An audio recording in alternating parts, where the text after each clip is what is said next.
So as you guys know, the Rogan sphere before the election was all up on Trump's nuts. And I mean, there was a spectrum, but like some of the people in the Rogan sphere tepidly supported him, and then others had out their fucking pom-poms and they were cheerleading for him the whole time. But it is a consistent theme that all of them were, to one extent or another, for him. And that includes Tim Dillon. So Tim Dillon has been, let's say, underwhelmed with how Trump's second term has gone. And he's been criticizing it every now and then in soft terms, but criticisms nonetheless.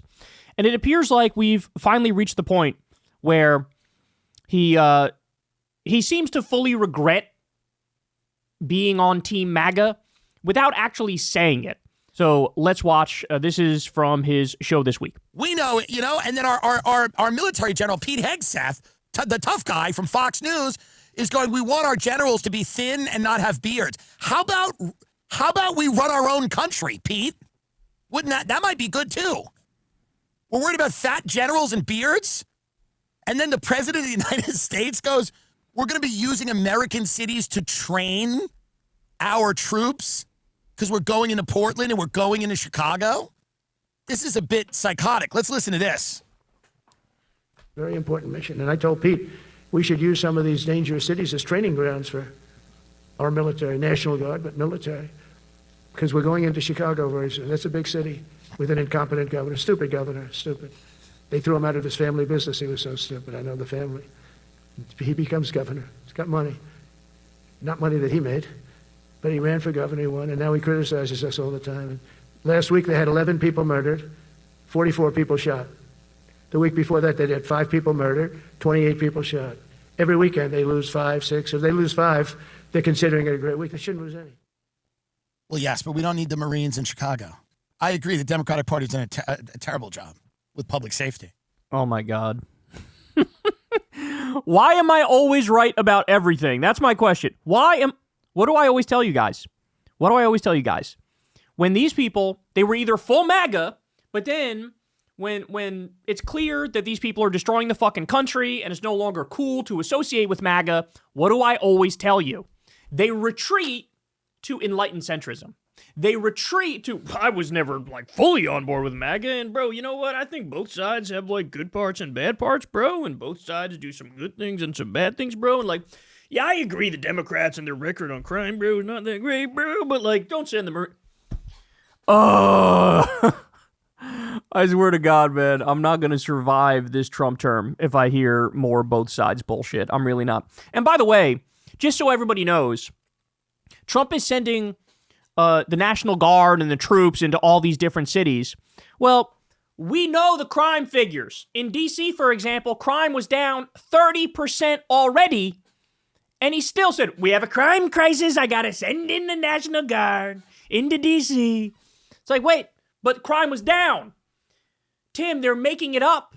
There's no concern whatsoever. You think the guy who pardoned 1,200 January 6 rioters and criminals, people who assaulted officers, oh, that guy, oh yeah, he's super concerned about crime. The guy who's bear hugs Benjamin Netanyahu, the worst genocidal war criminal on the planet, that guy, Netanyahu's at the White House seemingly every week, that guy, oh, he's really concerned about crime.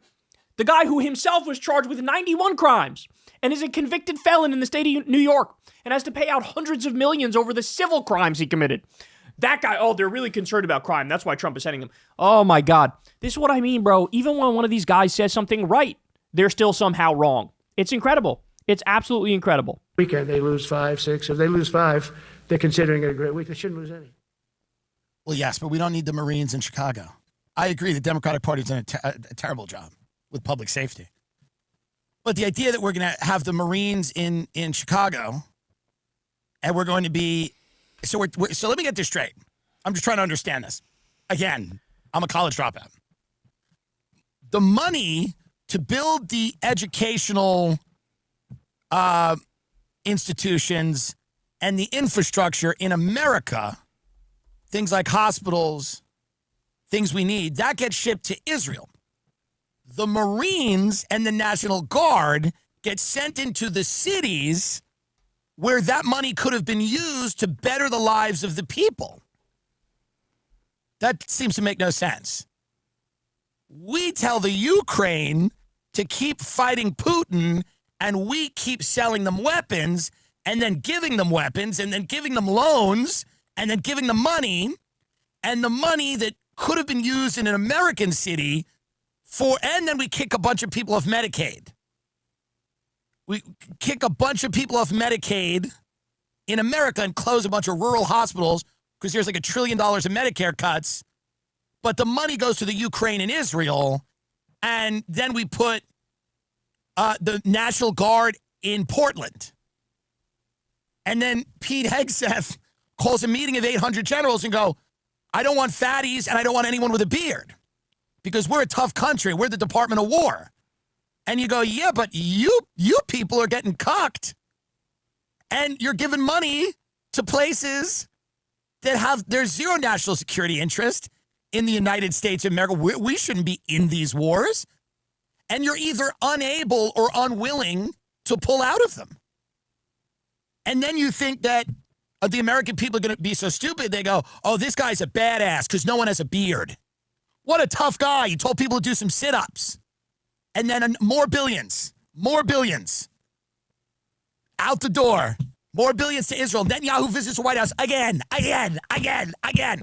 That guy's there every other day. He might be there more than Trump. So, again, it doesn't seem to make any sense to everyone. Just say it, Tim. Just say it. I'm still waiting for one of these Rogan Sphere clowns to be like, you know what? I was wrong. In fact, I was fucking dead wrong.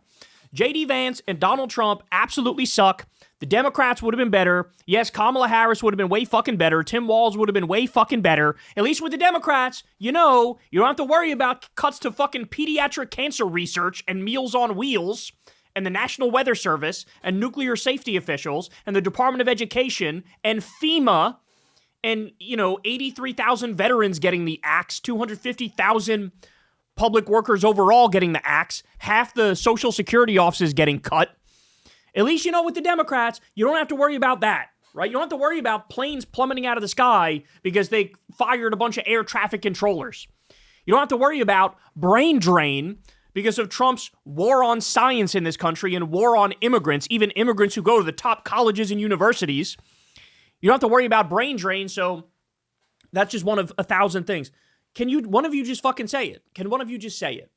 But they're not going to say it. Like I said, that you're going to get this, right? Which is like, yeah, good rant, but like, finish the thought, right? Come to the proper conclusion.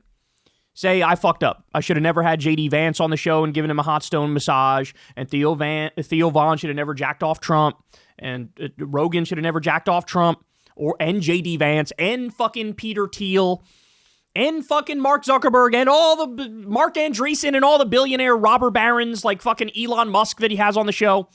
I don't think we're ever going to get the full mea culpa. And that sucks. And that sucks. You love to see them come around, at least to the extent that they've come around. But I will say this. The retreating to the both sides shit is just the refuge of scoundrels, right? Because the both sides bullshit is nonsense. They know. I think in their heart of hearts, they know. They know that's bullshit. They know it's bullshit. But that's the most you're going to get from them. Because, it's in their minds like, it's not cool to support Democrats, bro. That's like so uncool, bro. And so that you end up having them do stuff like this. And you're seeing this with Theo Von, too. Theo Von damn near had a fucking mental breakdown trying to do his recent special and fucking that up to the high heavens. So he's fucking losing his mind. And then he, in public, is, hey guys, don't use me in your, like, epic fucking deportation videos. I really don't like that. They're all sort of waking up slowly and realizing, like, oh, my God, we're not going to look too good in the history books. And by the way, the cherry on top of the destruction of, like, the idea of comedy as, like, a group of truth tellers is what? The fucking Saudi Arabia, the Riyadh Comedy Festival, where all your favorite fucking comedians went and immediately sold out for a bunch of blood money, right? Literally had contracts that said they can't make fun of the royal family and they can't make fun of the Saudi government. And they can't make fun of the religion, and they all fucking signed up because they were getting between, $150,000 and $1.6 million, depending on who you are. Dave Chappelle sold out. Andrew Schultz sold out. Bill Burr, sold out. Jim Jeffries, sold out. Got all these people, massive sellouts all across the board. And Tim tried to sell out, but then he did a rant on his show about how he's cool with Saudi Arabia having slavery, and then they were like, well, we're firing you now. But he still got to keep the down payment, which was probably at least $100,000. But, yeah. So just get out of your minds the idea that, like, you know, comedy is the fucking last beacon of truth-telling, right? People who push the envelope and tell the truth, bro. Utter nonsense. This is the most you're going to get, is some both sides bullshit. But they're slowly waking up. We'll see. Maybe I'll be kind and I'll hold out to see if any of them finally do a full mea culpa. But I tend to doubt it. Clearly the goal is, let me just whitewash my full support for MAGA and pretend like I never did that, and just retreat to like, I've always said both sides are bad and both sides are good, bro, in their own ways. That's the most you're going to get out of them, and that is some weaselly shit. Hey, y'all, do me a favor and like and subscribe. It helps out big time in the algorithm. Click the bell as well for notifications when videos drop, and watch that video on screen right now. You know you want to.